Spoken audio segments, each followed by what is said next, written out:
Waalaikumsalam. Oh, silahkan duduk.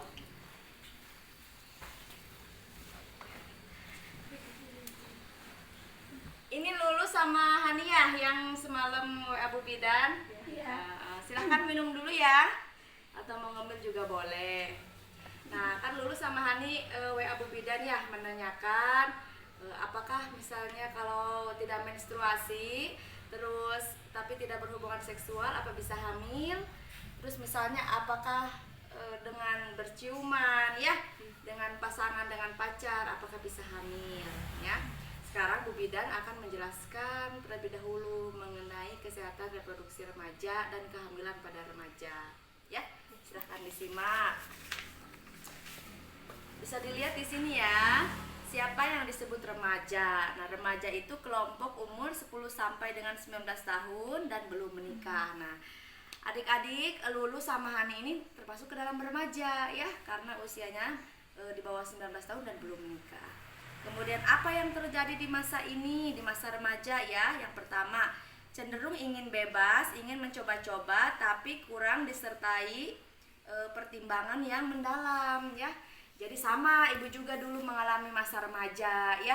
Jadi setiap masalah di masa remaja itu kita penasaran, ingin mencoba-coba, rasanya seperti apa rokok atau ingin mencoba rasanya seperti apa bisa narkoba atau bisa ingin mencoba-coba rasanya seperti apa seks ya.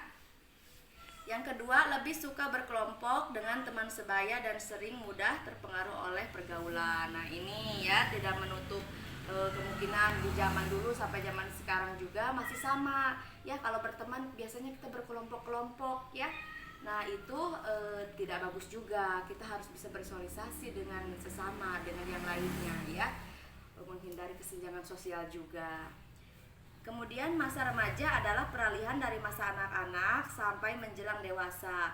Remaja belum mandiri sebab segala ekonomi dan sosial masih tergantung pada orang tua. Nah, ini tentu saja masa remaja jarang yang mempunyai penghasilan sendiri ya, masih bergantung dengan orang tua, minta jajan, minta biaya sekolah pada orang tua ya. Kemudian ketidakmampuan menata dorongan seksual menghadapkan remaja pada kondisi dan situasi kritis atau rawan sebab dorongan seksual yang tidak dikendalikan dapat merugikan masa depan remaja.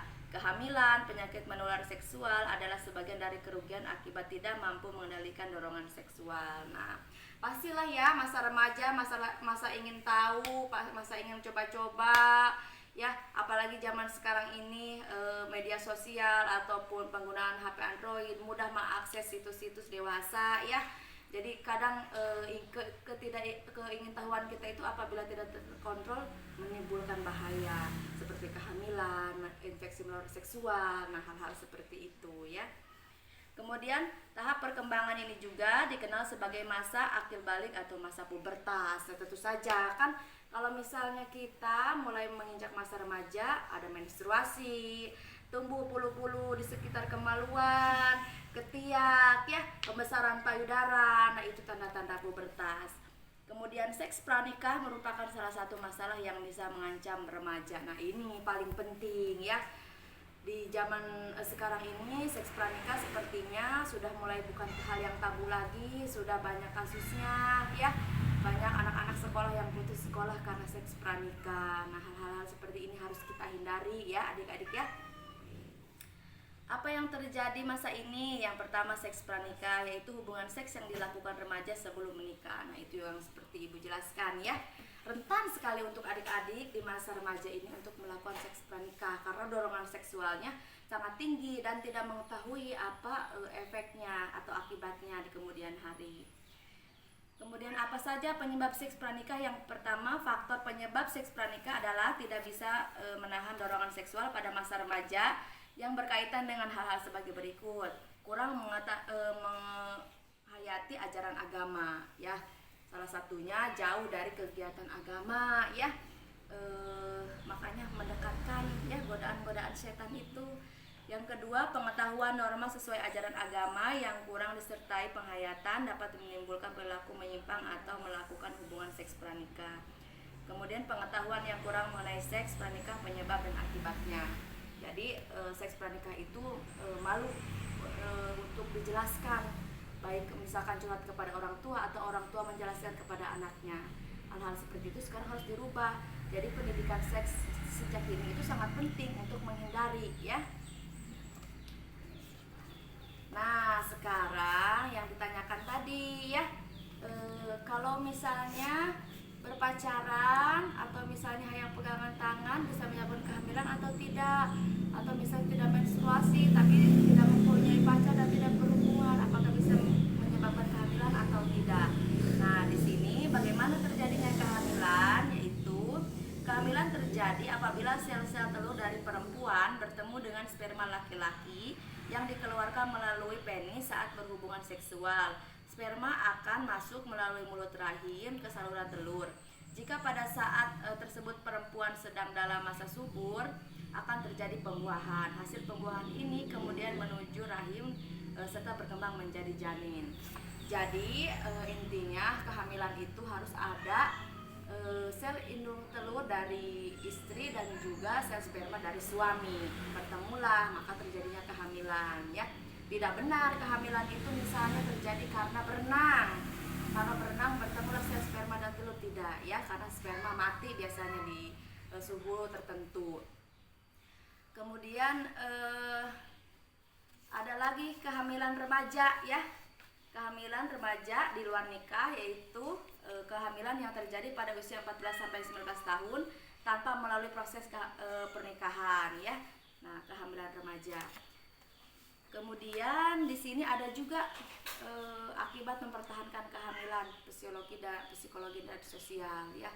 Jadi kalau misalnya adik-adik di masa remaja ini sudah melakukan seks di luar nikah dan terjadi kehamilan, itu ada dampaknya ya Pak, bagi psikologis adik-adik dan juga bagi sosial lingkungan ya. Yang pertama, timbulnya perasaan takut terhadap respon orang tua dan rasa takut jika kekasih menghamilinya tidak mau bertanggung jawab. Nah, itu banyak terjadi ya. Setelah kita melakukan, kita menyesali dan terjadi kehamilan, maka kita takut sekali akan dimarahi orang tua ya, akan dicaci keluarga, akan dijauhi teman-teman ya dan lingkungan, dan juga pasangan tidak bertanggung jawab. Nah, hal-hal seperti itu ya yang akan terjadi nanti apabila kehamilan di luar nikah. Kemudian cemas jika teman-temannya mengetahui, apalagi pihak sekolah yang mungkin saja akan mengeluarkan. Tentu saja ya, adik-adik apabila hamil di luar nikah pasti dijauhi teman-teman dan kemungkinan akan dikeluarkan dari sekolah. Kemudian perasaan bersalah yang berlebihan. Ya, perasaan bersalah itu mungkin akan terus tertanam di hati adik-adik ya, seumur hidup akan menyesali, namun waktu tidak bisa kita ulangi. Makanya sebelum terjadi sebaiknya kita hindari. Kemudian ketegangan mental dan kebingungan akan peran sosial yang tiba-tiba berubah ya. Penolakan anggota masyarakat dikucilkan dari masyarakat, itu tentu saja akan jadi bahan gunjingan biasanya ya. Kemudian akibatnya di masa depan, yang pertama ada meninggalkan sekolah atau putus sekolah ya. Cita-cita adik-adik yang sangat tinggi misalnya ke depannya akan putus ya, akan berkurang harapannya, cita-citanya ya, karena kejadian kehamilan di luar nikah. Kemudian terpaksa menikah ya, tentu saja apabila telah terjadi kehamilan harus melakukan pernikahan dan itu akan terpaksa. Meneruskan kehamilan tanpa menikah, ditolak keluarga, perkembangan psikologi anak terganggu. Kemudian akibat fisiknya, akibat pada badan adik-adik yang pertama yaitu rahim atau kandungan belum siap melakukan fungsinya ya. Usia di bawah 20 tahun belum siap secara fisik ya untuk hamil. Jadi resikonya sangat besar ya. Makanya diusahakan untuk kehamilan di atas 20 tahun setelah adik-adik selesai sekolah dan menikah ya. Kemudian ketidakteraturan hormon membuat kehamilan menjadi tidak stabil, dapat mengalami komplikasi, kemudian dapat mengalami keracunan ya. Ada lagi hal-hal yang bisa terjadi, misalnya berusaha untuk menggugurkan kandungan ya, karena malu, karena tidak menginginkan kehamilan ini. Yang pertama, akibat melakukan keguguran yang tidak aman, yaitu kematian mendadak karena pendarahan berat. Ya, jangan salah, banyak kematian remaja akibat menggugurkan kandungan seperti itu karena pendarahan yang hebat dan tidak ditangani oleh tenaga medis ya. Kemudian rahim yang sobek ya, karena kan di daerah bisa diurut-urut, dipijit-pijit oleh dukun ya untuk menggagalkan kehamilan, dan itu akan berakibat robeknya rahim ya. Kemudian kerusakan leher rahim yang akan menyebabkan cacat pada anak. Mengkonsumsi obat-obatan untuk menggugurkan kandungan ya, kurang mengkonsumsi vitamin dan kurang mengkonsumsi makanan yang bergizi, itu dapat menyebabkan kecacatan pada janin ya. Kemudian menjadi mandul bisa jadi ya, infeksi rongga panggul, infeksi rahim juga bisa terjadi. Kemudian akibat psikologisnya, yang pertama perasaan sedih karena kehilangan bayi ya. Sudah mah kita misalnya dosa melakukan hubungan seksual di luar nikah, menggugurkan juga tambah dosa, setelah kehilangan pasti akan menyesal karena kehilangan bayi. Yang kedua, beban batin akan timbul merasa bersalah ya, merasa bersalah karena telah melakukan pembunuhan sama saja ya, dan itu ada hukuman pidananya. Penyesalan yang dapat mengakibatkan depresi, kehilangan harga diri, trauma berhubungan seksual, dan hilangnya kepercayaan diri. Nah, adik-adik, di sini ada tips agar dapat menjalani masa remaja dengan baik. Yang pertama, berbagi masa dengan orang tua ya. Jadi jangan malu curhat mengenai masalah yang dialami, atau misalnya masalah-masalah yang terjadi di sekolah. Coba ceritakan dengan orang tua, karena pada dasarnya orang tua itu lebih berpengalaman ya, jadi akan memberikan wejangan-wejangan yang baik. Coba berkonsultasi dengan orang tua ya, dibanding dengan pacar ya. Konsultasilah dengan orang tua. Mencari seseorang sahabat yang dapat dipercaya ya, jadi ada teman curhat, sestres apapun, masalah di sekolah ya, pelajaran yang banyak, tugas-tugas yang banyak, coba mempunyai teman curhat ya, biar bebannya teralihkan.